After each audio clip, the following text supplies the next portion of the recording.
በአሜሪካና እስራኤል ጥቃት ለተገደሉት የኢራኑ መሪ አያቶላህ አሊ ካሜኒ በቴህራን የስንብት ስነ ስርዓት ተካሄደ። በደቡባዊ ሶሪያ በድሩዝ ታጣቂዎችና በመንግስት ኃይሎች መካከል አዲስ ግጭት ተቀሰቀሰ። ሩሲያ በኪየቭ ላይ ከ2022 ወረራ ወዲህ ትልቁንና አውዳሚውን የአየር ጥቃት ሰነዘረች። በአሜሪካ ፍሎሪዳ ግዛት የቀድሞው የአሜሪካ ወታደር መገደሉን የሚያሳይ ቪዲዮ በመላው አሜሪካ ድንጋጤን ፈጠረ። በፈረንሳይ ቤልጂየም እና ኔዘርላንድስ ተከስቶ በነበረው ከፍተኛ የሙቀት ማዕበል ቢያንስ 3700 ተጨማሪ ሰዎች ለህልፈት መዳረጋቸው ተዘገበ።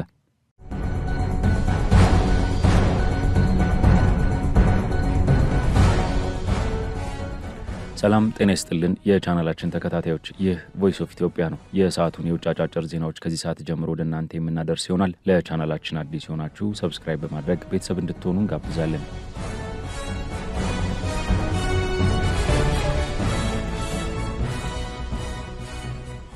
በአሜሪካና እስራኤል ጥቃት ለተገደሉት የኢራኑ መሪ አሊ ካሜኒ በቴህራን የስንብት ስነ ስርዓት ተካሄደ። በየካቲት ወር መጨረሻ ላይ ኦፕሬሽን ኤፒክ ፉሪ በሚል ስያሜ አሜሪካና እስራኤል በጋራ በፈጸሙት ወደ መሬት ዘልቆ በሚገባ አውዳሚ የቦምብ ጥቃት ህይወታቸውን ላጡት የቀድሞው የኢራን ጠቅላይ መሪ አያቶላህ አሊ ካሜኒ መጨረሻ ክብር ለመስጠት በሺዎች የሚቆጠሩ ሀዘንተኞች በቴህራን በሚገኘውና በፍርስራሽነት ወደ ተቀየረው የኢማም ሁመይኒ ቅጥር ግቢ በከፍተኛ የሀዘን ስሜት ተሰባስበዋል። ይህ ክስተት የኢራንን ዘመናዊ ታሪክ ከሚቀይሩትና እጅግ ጥብቅ የጸጥታ ጥበቃ ከሚደረግ ላቸው ግዙፍ ፖለቲካዊ ሁነቶች አንዱ ሆኖ ተመዝግቧል። የቀብር ስነ ስርዓቱ በኢራን በእስራኤልና በአሜሪካ መካከል ተቀስቅሶ በነበረው የጦርነቱ ውጥረት ምክንያት ለረጅም ጊዜያት ተራዝሞ የቆየ ቢሆንም ከሞቱ ከ4 ወራት በላይ በኋላ የኢራን መንግስት ሀገራዊ አንድነቱንና የገዢውን ስርዓት የማገገም አቅም ለዓለም ለማሳየት በሚያስችል መልኩ ዝግጅቱን አጠናቆ ወደ ትግበራ ገብቷል። የሀዘንተኞች ስብስብ መሪው ያረፉበትን የሬሳ ሳጥን በማጀብ በከፍተኛ ስሜት ለቅሶና ጩኸት ስንብት ሲያደርጉ የሚያሳዩ ምስሎች የስርዓቱን አጠቃላይ ገጽታ በስፋት እያንጸባረቁ ይገኛሉ። ይፋዊው የሀዘን መግለጫና የቀብር ስነ ስርዓት መርሃ ግብር በቴህራን ኢማም ሁመይኒ ሙሳ ላይ የጀመረ ሲሆን ሀዘንተኞች ለተከታታይ 2 ቀናት በስፍራው በመገኘት አክብሮታቸውን እንዲገልጹም ተደርጓል። ለዚህም ግዙፍ ክስተት የቴህራን ከተማ ከወትሮው የተለየ ዝግጅት አድርጋለች። መንግስት መስጊዶችን፣ ግዙፍ ስታዲየሞችን፣ የህዝብ መናፈሻዎችንና ጊዜያዊ የድንኳን ካምፖችን በማዘጋጀት ከየአቅጣጫው ለሚጎርፈው ሀዘንተኛ ማረፊያን አመቻችቷል። ይህንን ተከትሎ በቴህራን ጎዳናዎች ላይ ታላቅ የህዝብ የቀብር ሽኝት ሰልፍ የሚካሄድ ሲሆን የስነ ስርዓቱም አካል ወደ ቅድስቲቱ የኢራን ከተማ ቆም ያመራል። በመጨረሻም የጠቅላይ መሪው አስክሬን ከ6 ቀናት በኋላ በትውልድ ከተማቸው ማሻድ በሚገኘው ታሪካዊው የኢማም ሬዛ መቃብር ስፍራ በክብር ያርፋል። በመጀመሪያ ዕቅድ መሰረት ይህ ስነ ስርዓት በቴህራን በሚገኘው የሪፐብሊኩ መስራች አያቶላህ ሩሃላ ሁሜኒ ግዙፍ የመቃብር ስፍራ ለማድረግ ታስቦ የነበረ ቢሆንም መሪው ከህልፈታቸው በፊት በሰጡት ኑዛዜ መሰረት በትውልድ ከተማቸው እንዲያርፉ መወሰኑ ተገልጿል። ከስነ ስርዓቱ ጀርባ ያለው የፖለቲካና የጸጥታ ገጽታም እጅግ አስገራሚ ነው። የኢራን ባለስልጣናት ይህንን ክስተት ታሪካዊ ወቅት በማለት በመሰየምና መቀበል አለብን የሚል የቁርጠኝነት መሪ ቃልን በማንገብ መንግስታዊ መገናኛ ብዙሃን ከዚህ ቀደም ታይቶ የማይታወቅ እጅግ ግዙፍ የህዝብ ተሳትፎ እንደሚኖር ትንቢትን እየተናገሩ ይገኛሉ። ስነ ስርዓቱ ያለምንም የጸጥታ ችግር እንዲጠናቀቅ የእስላማዊ ቤታዊ ዘብና የባሲጅ ሚሊሻ ኃይሎች በቅርብ ዓመታት ታይቶ የማይታወቅ ሀገር አቀፍ የጸጥታ ኦፕሬሽን ዘርግተዋል። አውራ ጎዳናዎች ወደ ተሽከርካሪ ማቆሚያነት የተቀየሩ ሲሆን በርካታ ህዝባዊ በዓላት ታውጀው የህዝቡን ተሳትፎ ለማሳደግና ሰፊ ሀገራዊ ንቅናቄን ለመፍጠር ጥረትም ተደርጓል። የዝግጅቱ አስተባባሪዎች ይህ ክስተት ብሔራዊ ትዕይንት እንደሚሆንና በመላው ሀገሪቱ እስከ 35 ሚሊዮን የሚደርሱ ዜጎች በቴህራን ደግሞ ከ15 እስከ 20 ሚሊዮን የሚደርሱ ታዳሚዎች እንደሚኖሩ ግምታቸውን አስቀምጠዋል። ይሁን እንጂ የጠቅላይ መሪው አስክሬን ከየካቲት ወር ጀምሮ እንዴት ተጠብቆ ቆየ የሚለው ጉዳይ ብዙዎችን ሲያነጋግር ቆይቷል። የጸረ ሽብርተኝነትና የደህንነት ጉዳዮች ባለሙያ የሆኑት ዶክተር ኡመር መሐመድ እንደሚያስረዱት የእስልምና ሃይማኖት ህግ የሰውን አስክሬን በኬሚካል ማቆየት በጥብቅ ስለሚከለክልና ፈጣን የቀብር ስነ ስርዓት ስለሚያበረታታ የኢራን ባለስልጣናት ይህንን የሃይማኖት ህግ ጠብቀው ለማቆየት አስክሬኑን በልዩ የቅዝቃዜ ማቆያ ውስጥ አኑሮት ሊሆን እንደሚችል ሰፊ ትንታኔን ሰጥተዋል። ከዚህም ባለፈ መሪው በተገደሉበት ጥቃት ምክንያት አስክሬናቸው ክፉኛ ስለተጎዳ ማንነታቸውን ለማረጋገጥ የዲኤንኤ ምርመራ ለማድረግ ሳምንታት እንደፈጀና በዚህ ምክንያት አሁን ላይ አስክሬኑን በአደባባይ ክፍት አድርጎ ለህዝብ ለማሳየት የሚያስችል ሁኔታ ላይኖር እንደሚችል ባለሙያው አክለው አስረድተዋል። ከዚህ ታላቅ ሀገራዊ ሀዘንና ውስጣዊ ውጥረት በተጓዳኝ ዓለም አቀፉ ማህበረሰብ የዲፕሎማሲ መድረክ በሆነው የተባበሩት መንግስታት ድርጅት የጸጥታ ጥበቃ ምክር ቤት ውስጥ በዚሁ የቀጠና ቀውስ ዙሪያ ሌላ የቃላት ጦርነትና ፍጥጫ ሲካሄድ ሰንብቷል። የኢራኑ የተባበሩት መንግስታት ድርጅት አምባሳደር አሚድ ሰይድ ራቫኒ አሜሪካ ሰኔ 20 ቀን 2026 በኢራን ደቡባዊ ባህር ዳርቻ ተቋማት ላይ የፈጸመችውን የአየር ጥቃት በጽኑ ያወገዙ ሲሆን ድርጊቱ የተመድን ቻርተርና በኢስላማባድ የተደረሰውን የመግባቢያ ስምምነት በግልጽ የጣሰ የጥበቃ እርምጃ መሆኑን በማንሳት አሜሪካን ወቅሰዋል። አምባሳደሩ አክለውም አሜሪካ ከየካቲት 20 እስከ ሚያዝያ መጀመሪያ ባለው ጊዜ ውስጥ በኢራን ላይ በከፈተችው 2 ተከታታይ የጥቃት ዘመቻዎች ሆስፒታሎችና ትምህርት ቤቶችን ጨምሮ በሲቪል መሰረተ ልማቶች ላይ ሆን ብላ ኢላማ በማድረግ ከ4800 በላይ ንጹሐንን መግደሏን በመግለጽ ይህንንም እንደ ከባድ የጦር ወንጀል ቆጥረውታል። ሀገራቸው ሉዓላዊነቷንና የግዛት አንድነቷን ለማስከበር ያላትን የተፈጥሮ መብት አሳልፋ እንደማትሰጥም በአጽንኦት ተናግረዋል። በአንጻሩ ይህንን የኢራንን ክስ በማጣጣል የባህሬንና የኩዌት ተወካዮች በቴህራን ላይ ከባድና ተቃራኒ ወቀሳን ሰንዝረዋል። የባህሬን የውጭ ጉዳይ ሚኒስቴር አብዱል ላጢፍ ቢን ራሺድ አልዛያኒ ኢራን በአሜሪካና ቴህራን መካከል የተደረሰውን ወታደራዊ እርምጃ የማቆም ስምምነት ወደ ጎን በመተው በሀገራቸው ወሳኝ ስፍራዎች ላይ 808 ጥቃቶችን መፈጸሟን አጋልጠዋል። በተለይም በመጋቢት ወር መጨረሻ በሲድራ አካባቢ በሚገኝ የባህረ ሰላጤው የፔትሮኬሚካል ኢንዱስትሪ የአሞኒያ ማከማቻ ጋን ላይ የተሰነዘረው የድሮን ጥቃት በማስታወስ አስቀድሞ በማከማቻው የ2 ኪሎ ሜትር የጥንቃቄ ቀጠና ታውጆ ነዋሪዎች ባይለቁ ኑሮ እጅግ አሰቃቂ የሆነ የሰብአዊ እልቂት ይፈጠር እንደነበርም አስረድተዋል። የኩዌቱ ተወካይ ፋይሰል አልአኔዚ በበኩላቸው ሀገራቸው በ893 ድሮኖች በ379 የባሊስቲክ ሚሳይሎችና በ15 ክሩዝ ሚሳይሎች በተፈጸመባት ተደጋጋሚ ጥቃት የአንዲት ትንሽ ልጅ ህይወት ማለፉንና በወሳኝ መሰረተ ልማቶች ላይ ከባድ ውድመት መድረሱን ለምክር ቤቱ በምሬት አብራርተዋል። በዚህ ሰጣ ገባና የቀጠናው የጸጥታ መፍረስ መሃል የሩሲያና የቻይና ተወካዮች የራሳቸውን ሀገራት መካከለኛ አቋም አንጸባርቀዋል። የሩሲያ ምክትል አምባሳደር አና ስቲግኔቫ በፓኪስታንና ኳታር አሸማጋይነት በአሜሪካና ኢራን መካከል የተደረሰውን ወታደራዊ ግጭት የማቆም የመግባቢያ ስምምነት ሀገራቸው በበጎ እንደምትቀበለው ገልጸው የትኛውም አካል በሲቪል ተቋማት ላይ የሚያደርሰውን ጥቃት ሩሲያ ጥብቃ እንደምትኮንን አስታውቀዋል። ከዚሁ ጋር ተያይዞም ለፋርስ ባህረ ሰላጤ ቀጠና የጋራና የማይነጣጠል ደህንነትን የሚያረጋግጥ እንዲሁም በሆርሙዝ ሰርጥ ደህንነቱ የተጠበቀ የባህር ላይ ጉዞን የሚያስችል የሩሲያ ጽንሰ ሀሳብን አቅርበዋል። የቻይናው ተወካይ ፋኮንግ በበኩላቸው በስምምነቱ ዙሪያ የሚደረጉ ቀጣይነት ያላቸው የክትትልና የድርድር መድረኮች ቤጂንግ በበጎ እንደምትመለከት በማስገንዘብ ፖለቲካዊ ውጥረቶች በሰላማዊ መንገድ እንዲፈቱ ጥሪያቸውን አስተላልፈዋል። በዓለም አቀፍ ደረጃ ይህ የቀብር ስነ ስርዓት የኢራንን ውስብስብ የዲፕሎማሲ ግንኙነት ቁመና ፍንትው አድርጎ ያሳየ ክስተት ሆኗል። ምንም እንኳን የኢራን ባለስልጣናት ከ90 በላይ ሀገራት የተውጣጡ ልዑካን የፓኪስታን ጠቅላይ ሚኒስትር ሻባዝ ሻሪፍን ጨምሮ ከሩሲያ፣ ቻይና፣ ህንድና ኢራቅ የተውጣጡ ከፍተኛ ተወካዮች እንዲሁም የጆርጂያው ፕሬዚዳንት ሚካኤል ካቬላሽቪሊ ይገኛሉ ብለው ቢገልጹም ዋና ዋና የዓለም አቀፍ መሪዎች አለመገኘታቸው ኢራን በዓለም አቀፍ መድረክ ያላትን መገለል ያመላክታል ተብሏል። በተለይም የህንዱ ጠቅላይ ሚኒስትር ናሬንድራ ሞዲ ከኢራን ፕሬዚዳንት ማሱድ ፔዚሽኪያን የቀረበላቸውን ግላዊ ግብዣ ውድቅ በማድረግ ዝቅተኛ ደረጃ ያለው ተወካይ መላካቸው ተገልጿል። በሌላ በኩል ደግሞ የሟቹ ጠቅላይ መሪ ልጅ የሆኑት ሙጅታባ ካሜኒ በጸጥታ ስጋት ምክንያት በአባታቸው የቀብር ስነ ስርዓት ላይ እንደማይገኙ መገለጹ የሀገሪቱን የውስጥ ደህንነት ስጋት አጉልቶ አሳይቷል። በህንድ የኢራን መሪ ተወካይ የሆኑት አያቶላ ሐኪም ኢላሂ እንዳብራሩት አሁንም ድረስ ከእስራኤል በኩል ሊሰነዘር የሚችል ቀጣይነት ያለው የጥቃት ስጋት በመኖሩ ምክንያት ሙጅታባ ካሜኒ በአደባባይ መገኘታቸው እጅግ አደገኛ በመሆኑ ይህንን ከባድ ውሳኔ ለማሳለፍ ተገደዋል። ይህ በእንዲህ እንዳለ የዶናልድ ትራምፕ የቅርብ ደጋፊና አክራሪ የፖለቲካ ተንታኝ የሆነችው ላውራ ሉመር በማህበራዊ ትስስር ገጿ ላይ ያሰፈረችው መልእክት ከፍተኛ ዓለም አቀፍ ቁጣን ቀስቅሷል። ሉመር ይህንን በሚሊዮኖች የሚቆጠሩ ዜጎች የሚታደሙበትን የቀብር ስነ ስርዓት በኢላማዎች የተሞላ አካባቢ በማለትና የቦምብ ምስል በማያያዝ የገለጸች ሲሆን የእስራኤል መከላከያ ኃይል በዚህ አጋጣሚ እጅግ አስቂኙን ነገር የማድረግ እድል አለው በማለት የጥቃት ቅስቀሳን አድርጋለች። ይህንን ጽንፈኛ ንግግር ተከትሎ የሩሲያው አርቲ ዜና አውታር እርምጃውን አጥብቆ ያወገዘ ሲሆን ከ20 ሚሊዮን በላይ ተሳታፊዎች ሴቶች፣ ህጻናት፣ አረጋውያንና የውጭ ሀገር ዲፕሎማቶች በሚገኙበት ሰላማዊ የቀብር ስነ ስርዓት ላይ እንዲህ አይነት የሽብር ጥሪ ማቅረብ ፍጹም ተቀባይነት የሌለው ተግባር መሆኑን በመግለጽ የሰላ ትችትን ሰንዝሯል። በአጠቃላይ ይህ የቀድሞው የኢራን ጠቅላይ መሪ የቀብር ስነ ስርዓት የጠለቀ የሀዘን ስሜት፣ የፖለቲካ ትርኢት፣ የተወሳሰበ የዲፕሎማሲያዊ ፍትጊያና ከፍተኛ የጸጥታ ስጋቶች በአንድ ላይ የተገመዱበት ዘርፈ ብዙ ታሪካዊ ክስተት ሆኖ በተግባር እየታየ ይገኛል።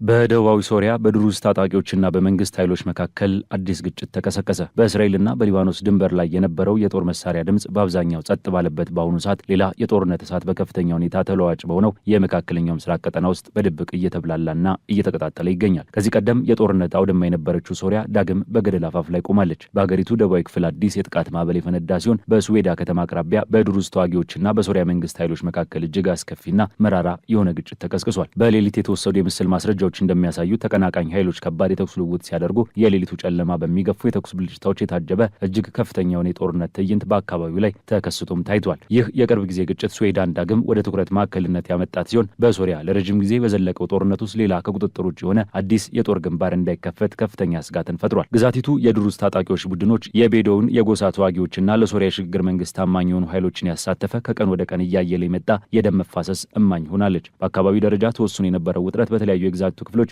እየተስፋፋ ወደ መጣ ሰፊ የታጠቁ ኃይሎች ግጭትና አጠቃላይ የደህንነት ቀውስነት በፍጥነት ተቀይሯል። ምንም እንኳን መረጋጋት እንዲሰፍን ተደጋጋሚ ጥሪዎች ቢቀርቡም ውጊያው ረገብ የሚልበት ምንም አይነት ምልክትን አላሳየም። ዳግም ያገረሸው ግጭት መረጋጋትን ለመመለስ ያለሙ የዲፕሎማሲያዊ ጥረቶች መውደቃቸውን በግልጽ የሚያሳይ ነው። እንደ አውሮፓውያን አቆጣጠር በ2011 የሶሪያ ጦርነት ከፈነዳ ጊዜ አንስቶ ስዌዳ ከመንግስትም ሆነ ከታጠቁ የተቃዋሚ ኃይሎች ጋር ሙሉ ለሙሉ ከመወገን በመቆጠብ ራሷን ከጦርነቱ ለማራቅ ከፍተኛ ጥረት ስታደርግ ቆይታለች። ይሁን እንጂ የጥንቃቄ የተሞላበት ሚዛን ከቅርብ ዓመታት ወዲህ እየተሸረሸረ መጥቷል። የሶሪያ ስዌዳ እንደ አውሮፓውያን አቆጣጠር በ2024 የፕሬዝዳንት ባሽር አልአሳድ አገዛዝ ከተገረሰሰበት ጊዜ ጀምሮ ዋነኛ የፖለቲካና የጸጥታ መውደቂያ ማዕከል ሆና ቆይታለች። የአሳድን መውደቅ ተከትሎ በስዌዳና በአዲሱ የሶሪያ አመራር መካከል ያለው ግንኙነት እጅግ ውጥረት የተሞላበት አዲስ የለውጥ ምዕራፍ ውስጥ ገብቷል። የፕሬዝዳንት አህመድ አልሻራ አስተዳደር በመላው ሀገሪቱ የመንግስት ስልጣንና የበላይነት ዳግም ለማረጋገጥ ሲጥር፣ በአንጻሩ ደግሞ የአካባቢው የድሩዝ ቡድኖች የተወሰነ የደህንነትና የአስተዳደር ራስ ገዝነትን ለማስጠበቅ ሞክረዋል። ባለፈው ዓመት ግዛቲቱ እጅግ ሰፊ የሆነ የጥቃት ማዕበል አስተናግዳለች። የእስራኤል ጦርም ለድሩዝ አናሳ ማህበረሰብ ድጋፍ ለመስጠት በማሰብ በዚሁ ግጭት ውስጥ ጣልቃ የገባ ሲሆን የእስራኤል መከላከያ ኃይል በማዕከላዊ ደማስቆ በሚገኘው የሶሪያ መከላከያ ሚኒስቴር ላይ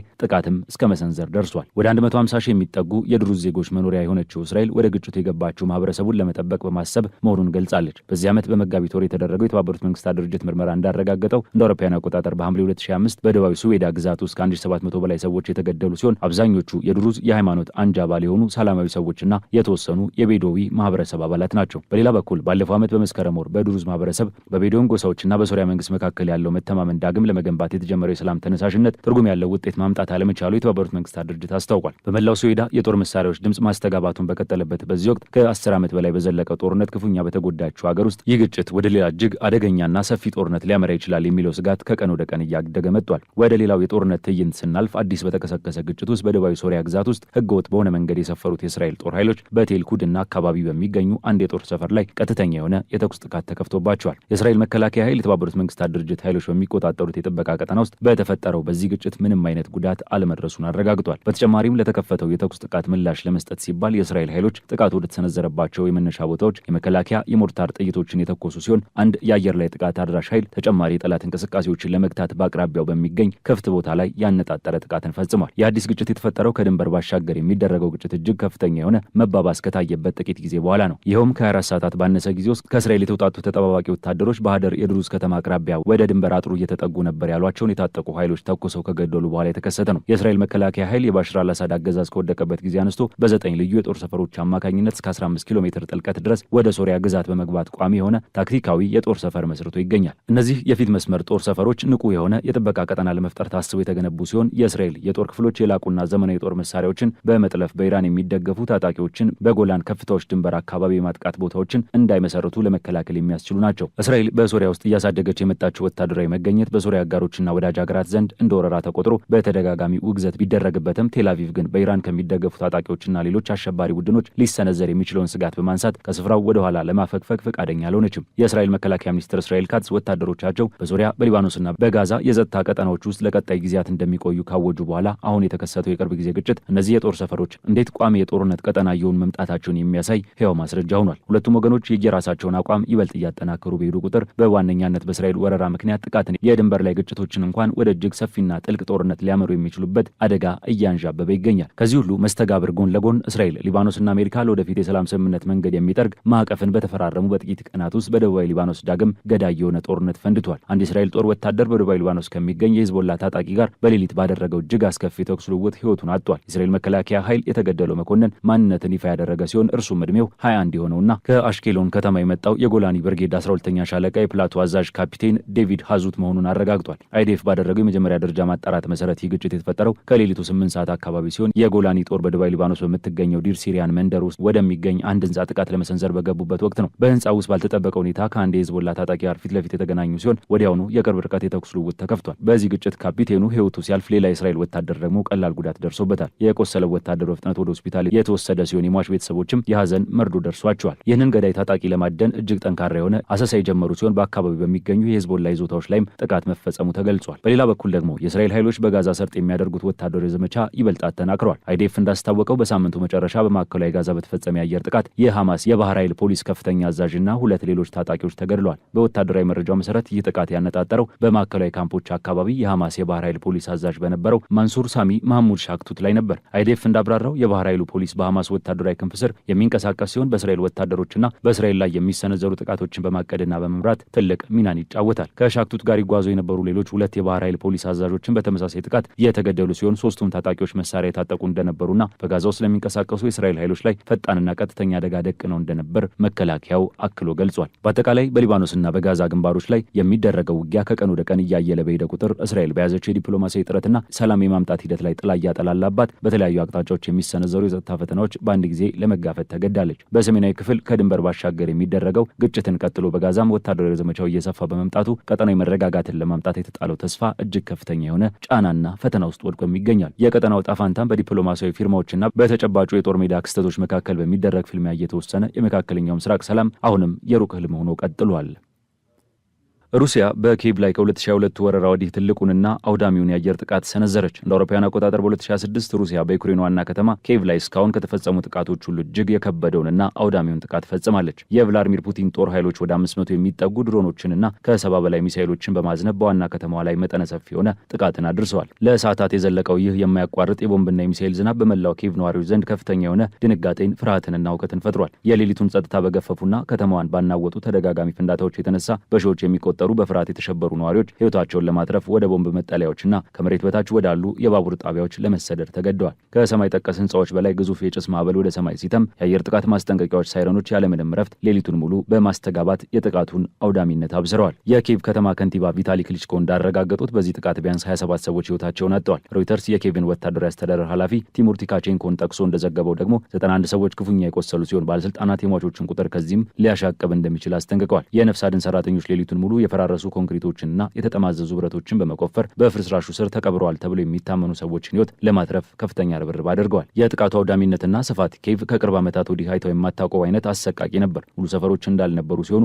ወሳኝ የሆኑ የመሰረተ ልማት አውታሮች በመላው ከተማ ወድመዋል። ሮይተርስ እንደዘገበው ከሆነ በሩሲያ ጥቃት ወደ 130 የሚጠጉ ህንፃዎች ላይ ጉዳት ደርሷል። ከነዚህም ውስጥ እጅግ የከፋ ጉዳት ያስተናገደው ባለ 9 ፎቅ የመኖሪያ ህንፃ ሲሆን በደረሰበት ተደጋጋሚ ጥቃት ሙሉ በሙሉ ወደ ፍርስራሽነት ተቀይሯል። ይህንን ክስተት ተከትሎ የዩክሬን ፕሬዚዳንት ቮሎዲሚር ዜሌንስኪ በአይርላንድ እያደረጉ የነበረውን ጉብኝት አቋርጠው በአስቸኳይ ወደ ኪየቭ ተመልሰዋል። ዜሌንስኪ ክፉኛ የተጎዳውን የመኖሪያ መንደር በጎበኙበት ወቅት ሩሲያ በንጹሃን ዜጎች ላይ ሆን ብላ የሽብር ዘመቻ እያካሄደች ነው በማለት በጽኑ ኮንነዋል። ከዚህም በተጨማሪ ለደረሰው ውድመት ቃል የገቡላቸውን የምዕራባውያንን የአየር መከላከያ ስርዓቶች መዘግየት ከፍተኛ አስተዋጽኦ እንዳደረገ በመግለጽ ጠንካራ የአየር መከላከያ ቢኖር ኑሮ የብዙዎቹን ህይወት መታደግ ይቻል እንደነበር በቁጭት ተናግረዋል። ፕሬዚዳንቱ ማምሻውን ባስተላለፉት የቪዲዮ መልእክታቸው ይህ ቀን ከሌላ መጠነ ሰፊ ጥቃት በኋላ የመጣ እጅግ ከባድ ቀን መሆኑን በመግለጽ የነፍስ አድን ስራው አሁንም እንደቀጠለ አብራርተዋል። ተራ የመኖሪያ ህንፃዎችና የሲቪል ንግድ ተቋማት ከፍተኛ ጉዳት እንዳስተናገዱ ገልጸው በወቅቱ በነበረው መረጃ መሰረት 21 ሰዎች መሞታቸውን አረጋግጠው ለሟች ቤተሰቦች መጽናናትን ተመኝተዋል። ወደ 100 የሚጠጉ ሰዎች የህክምና እርዳታ ማግኘታቸውን የገለጹት ፕሬዚዳንቱ ግዳጃቸውን ለተወጡ የድንገተኛ አደጋ ሰራተኞች፣ ብሔራዊ ፖሊስና የህክምና ባለሙያዎች ላቅ ያለ ምስጋናቸውን አቅርበዋል። የህዝቡ መከራን ለማቃለል የአካባቢ ባለስልጣናት ተጎጂዎችን ለብቻቸው እንዳይተው አሳስበዋል። ቤተሰቦች ያላቸውን ሁሉ እንዳጡ፣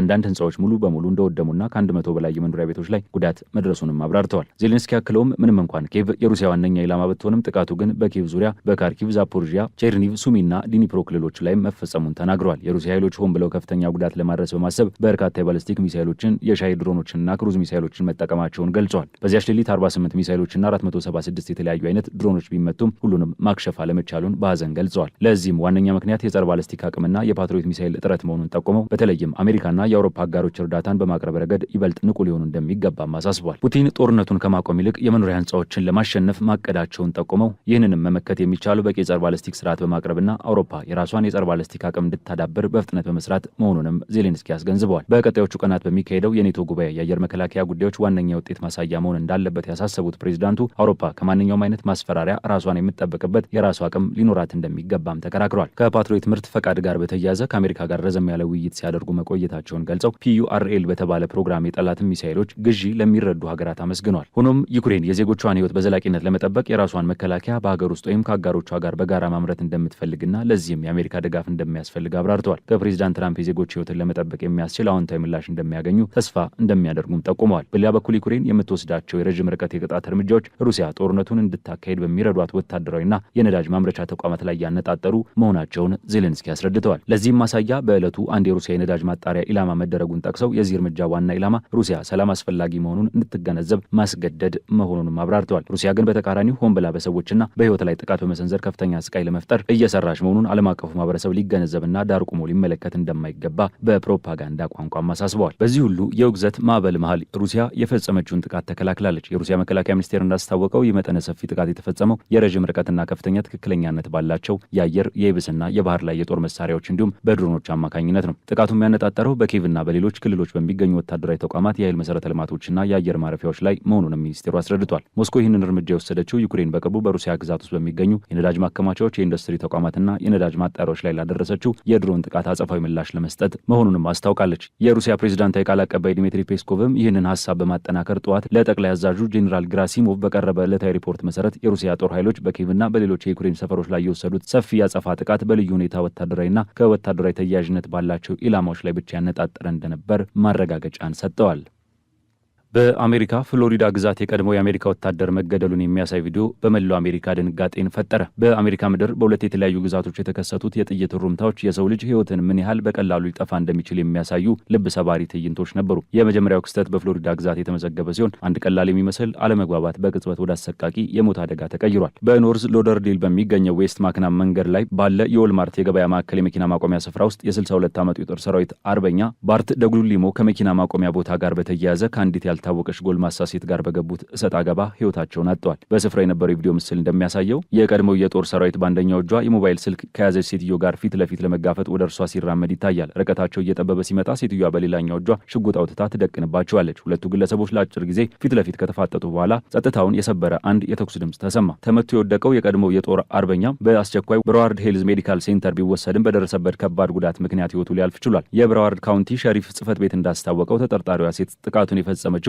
ራሷን ለመከላከል እንደሆነ ለፖሊስ ገልጻለች። ይሁን እንጂ መርማሪዎች ክስተቱ በትክክል እንዴት ወደዚያ አውዳሚ ደረጃ ሊደርስ እንደቻለ አሊያም የሴትዮዋን የራስን የመከላከል ክርክር አምነው እንደተቀበሉት እስካሁን በግልጽ አላሳወቁም። የነፍስ ግድያ ምርማሪዎች የተጠናቀቀውን የምርመራ ውጤት ለብራዋርድ ካውንቲ ጠቅላይ አቃቢ ህግ ጽህፈት ቤት የሚያቀርቡ ሲሆን የወንጀል ክስ ይመስረት ወይንም አይመስረት የሚለው የመጨረሻ ውሳኔም በዚሁ አካል የሚታወቅ ይሆናል። ከዚሁ ክስተት ጋር በተያያዘ በካሊፎርኒያ ግዛት ሳን ሆዜ ከተማ ሌላ አሳዛኝ የተኩስ ልውውጥ ተመዝግቧል። በሳን ፔድሮ ስኩዌር በተለይም የፊፋ ዓለም ዋንጫን ለመመልከት እግር ኳስ አፍቃሪያን በብዛት በሚሰባሰቡበትና ግዙፍ ስክሪኖች በተተከሉበት ታዋቂ የደጋፊዎች ዞን ውስጥ ድባቡ በድንገተኛ የጥይት ድምፅ ተናግቷል። በዚህ አስደንጋጭ ክስተት የአንድ ሰው ህይወት ወዲያውኑ በስፍራው ሲያልፍ፣ ሌላ አንድ ግለሰብ ደግሞ ለህይወት በሚዳርግ አደገኛ ጉዳት ሁኔታ ላይ መሆኑን በአቅራቢያው ወደሚገኝ ሆስፒታል ተወስዷል። ሳን ፔድሮ ስኩዌር ዋነኛ የዓለም ዋንጫ መመልከቻ ስፍራዎች አንዱና በርካታ ደጋፊዎች የሚታደሙበት ስፍራ ቢሆንም የተኩስ ልውውጡ በተፈጠረበት ሰዓት ግን በስፍራው ምንም አይነት የእግር ኳስ ጨዋታ እየታየ አልነበረም። የዕለቱ ብቸኛ የነበረው ጨዋታ ክስተቱ ከመፈጠሩ ከ2 ሰዓታት በፊት የተጠናቀቀ በመሆኑ በወቅቱ የተደራጀ የጋራ እይታ ፕሮግራም አልነበረም። ይህንን ተከትሎ ፖሊስ ሳን ፔድሮ ስኩዌርን አጥሮ በርካታ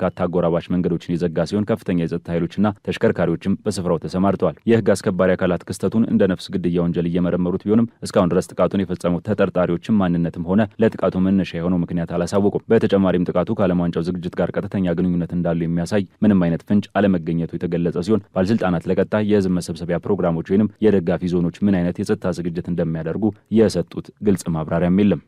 በፈረንሳይ ቤልጂየምና ኔዘርላንድ ተከስቶ በነበረው ከፍተኛ የሙቀት ማዕበል ቢያንስ 3700 ተጨማሪ ሰዎች ለህልፈት መዳረጋቸው ተዘገበ። አውሮፓን ባንገበገበውና ከፍተኛ የሙቀት መጠን በተመዘገበበት የሰኔው የሙቀት ማዕበል ወቅት ፈረንሳይ፣ ኔዘርላንድስ እና ቤልጂየም 3700 ተጨማሪ ሞቶች መመዝገባቸውን፣ ይሁን እንጂ የአሃዝ መነሻ መሆኑንና የሟቾች ቁጥር ከዚህም በላይ ሊያሻቀብ እንደሚችል የሚመለከታቸው ባለስልጣናት አስጠንቅቀዋል። ከሰኔ 20 እስከ 28 ገደማ የዘለቀው ይህ የሙቀት ማዕበል በአውሮፓ ታሪክ ከተመዘገቡት ሁሉ እጅግ የከፋ እንደነበር የዘርፉ ባለሙያዎች ገልጸዋል። ክስተቱም የኃይል ማመንጨት ሂደት ላይ መስተጓጎልን ከመፍጠሩን ባሻገር መሰረተ ልማቶችን አውድሟል። እንዲሁም የጤና አጠባበቅ ስርዓቱን ከአቅም በላይ በመፈተን ከፍተኛ ጫናን አሳድሯል። ሳይንቲስቶች ይህንን ጽንፈኛ የሙቀት መጠን በአየር ንብረት ለውጥ ምክንያት የተከሰተ መሆኑን ከሞላ ጎደል እርግጠኛ የሚያደርግ መሆኑን አስረድተዋል። በሙቀት ማዕበል ወቅት በፈረንሳይ ብቻ 2025 ተጨማሪ ሰዎች የሞቱ ሲሆን በተለይም እድሜያቸው ከ45 ዓመት በላይ በሆኑ ሰዎች ላይ የሞት ምጣኔው በከፍተኛ ሁኔታ መጨመሩን የፈረንሳይ ጤና ጥበቃ ሚኒስቴር ስቴፋኒ ሪስት ለሀገር ውስጥ ቴሌቪዥን ጣቢያ በሰጡት መግለጫ አረጋግጠዋል። የሀገሪቱ የህብረተሰብ ጤና ባለስልጣን ባወጣው ዕለታዊ መግለጫ መሰረት ደግሞ ከሰኔ 22 እስከ 28 ባለው ጊዜ ውስጥ በቤት ውስጥ የተከሰቱ የሞት አደጋዎች ካለፈው ሳምንት ጋር ሲነጻጸር የ91 በመቶ ጭማሪን አሳይተዋል። ከዚህ በተጨማሪም በአረጋውያን መንከባከቢያ ተቋማትና በጤና ጣቢያዎች የተመዘገቡት ሞቶች በተመሳሳይ መልኩ ማሻቀባቸውን ባለስልጣኑ አክሎ አስታውቋል። በዚህ መሰረት ትክክለኛ የሞት መጠን አሁን ከቀረቡት የመጀመሪያ አሃዞች የላቀ ይሆናል በማለት ባለስልጣኑ ከወዲሁ ማስጠንቀቂያን ሰጥቷል። ታይቶ የማይታወቅ የተሰኘው የሟች መረጃ በተመለከተ የቤልጂየም የጤና ጥበቃ ሚኒስቴር ባወጣው መግለጫ ከሰኔ 18 እስከ ሰኔ 29 ባለው ጊዜ ውስጥ ወደ 1200 ገደማ የሚጠጉ ተጨማሪ የሞት አደጋዎች መመዝገባቸውን ይፋ አድርጓል። ከተመዘገቡት ተጨማሪ ሞቶች ውስጥ 530 ያሉ እድሜያቸው ከ85 እና ከዚያ በላይ በሆኑ አረጋውያን ላይ የተከሰተ ሲሆን እድሜያቸው ከ65 ዓመት በታች የሆኑት ደግሞ 180 ያህል የሟቾች ቁጥርን ይዘዋል። ሚኒስቴሩ ባወጣው መግለጫ በሙቀት ማዕበል ወቅት የተከሰተ እንዲህ አይነቱ ተጨማሪ የሞት መጠን በሀገራችን ታሪክ ታይቶ የማይታወቅ ነው ሲል የሁኔታውን አስደንጋጭነት ገልጿል። በተመሳሳይ መልኩ በኔዘርላንድስ የሚገኙ ባለስልጣናት የሙቀት ማዕበሉ ለ480 ገደማ ተጨማሪ ሰዎች ሞት ምክንያት መሆኑንና ይህም አደጋው በዋናነት እድሜያቸው ከ80 ዓመት በላይ በሆኑ አረጋውያን ላይ እንደተከሰተም አረጋግጧል። የዛሬው ዓለም አቀፍ አጫጭር ዘገባዎቻችን በዚሁ ተቋጩ። ስለተከታተላችሁን እያመሰገንን ለቻናላችን አዲስ የሆናችሁ ሰብስክራይብ በማድረግ ቤተሰብ እንድትሆኑ እንጋብዛለን። ከሰዓታት በኋላ በሌሎች ዓለም አቀፍ ጉዳዮች እስከምንገናኝ ሰናይ ጊዜ